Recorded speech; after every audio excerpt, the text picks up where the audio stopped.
അപ്പൊ എങ്ങനെട്ടാ ഇത് നമ്മൾ പൊളിക്കുമല്ലേ? പിന്നെ ഇത് പൊളിക്കണമല്ല. ഹലോ ഗൈസ്, അപ്പോൾ നമ്മുടെ സോഡ ക്യാപ്പിന്റെ കളക്ഷൻ ആക്റ്റീവായിട്ട് നടക്കുന്നുണ്ട്. കറന്റ് ഞാനിപ്പോൾ കാക്കനാട് ആയതുകൊണ്ട് ഇവിടെ ബേസ് ചെയ്തിട്ടുള്ള കഫേസ് വഴിയാണ് ഞാൻ കളക്ഷൻ ചെയ്തുകൊണ്ടിരിക്കുന്നത്. ഇതുപോലൊരു ആവശ്യമായിട്ട് കഫേ ഓണേഴ്സ് നമ്മൾ അപ്രോച്ച് ചെയ്യുമ്പോൾ എല്ലാ സപ്പോർട്ടിൽ നിന്ന് കൂടെ നിൽക്കുന്നവരുണ്ട്, അതേപോലെ തന്നെ കളിയാക്കി പറഞ്ഞിട്ടുള്ളവരുണ്ട്. പക്ഷേ നമ്മൾ എന്തായാലും മുന്നോട്ടല്ലേ പോകും. ഞാൻ ഓൾറെഡി മെൻഷൻ ചെയ്തതുപോലെ തന്നെ നമ്മുടെ ഈ വർക്ക് കംപ്ലീറ്റ് ചെയ്യാൻ വേണ്ടി നമുക്ക് വേണ്ട സോഡ ക്യാപ്പിന്റെ ക്വാണ്ടിറ്റി ദാറ്റ് ഈസ് ഹ്യൂജ്. ഞാനിപ്പോൾ കറന്റ് യൂസ് ചെയ്യുന്ന ആ ഒരു കളക്ഷൻ മെത്തേഡ് വഴി എക്സ്പെക്റ്റഡ് ക്വാണ്ടിറ്റിയിലേക്ക് എത്താൻ വേണ്ടി പറ്റില്ല. അതുകൊണ്ട് തന്നെ ഇംഗ്ലീഷിൽ 3 റിസോഴ്സ് കൂടി കണ്ടുപിടിച്ചിട്ടുണ്ടായിരുന്നു. That is soda houses, scrap shops and bar.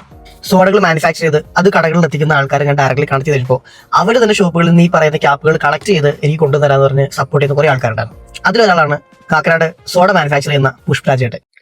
ചേട്ടാ ഒരു കാര്യം ചോദിക്കട്ടെ, അത് ഇങ്ങനെ ആവശ്യമായിട്ട് ചേട്ടൻ വന്നപ്പോൾ എന്തുകൊണ്ട് ഇത്ര ആക്റ്റീവായിട്ട് അത് കളക്ഷൻ സപ്പോർട്ട് ചെയ്തേ?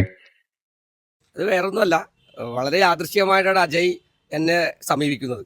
എന്നെ സമീപിച്ചപ്പോൾ വളരെ ചെറിയൊരു സഹായമാണ് പുള്ളി ചോദിച്ചത്. പുള്ളി ക്യാപ്പ് ചെയ്യുന്ന ആ കോർക്ക് സംഘടിപ്പിച്ച് തരാമോ എന്ന് ചോദിച്ചു.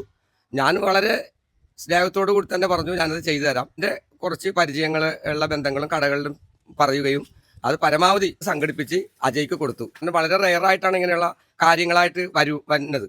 അപ്പോൾ അദ്ദേഹം പറഞ്ഞത് ലോകകപ്പിന് ആർട്ട്പരമായിട്ടുള്ള ഒരു സാധനം ചെയ്യാനാണെന്ന് പറഞ്ഞപ്പോൾ അതൊരു ചെറുപ്പക്കാരൻ്റെ ഒരു വലിയ ഒരു മനസ്ഥിതിയാണ്. കാരണം ഇന്നത്തെ ഒരു സമൂഹത്തിലെ ചെറുപ്പക്കാരെല്ലാം മറ്റുള്ള കാര്യങ്ങളൊക്കെ ആയിട്ട് പോകുമ്പോൾ ഇദ്ദേഹം നമ്മൾ പാഴാക്കി കളയുന്ന വസ്തു കൊണ്ട് വലിയൊരു കലാസൃഷ്ടിക്ക് രൂപം കൊടുക്കുകയാണ്. അതുകൊണ്ട് തന്നെയാണ് ഞാൻ അദ്ദേഹത്തെ സഹായിക്കാൻ തയ്യാറായത്.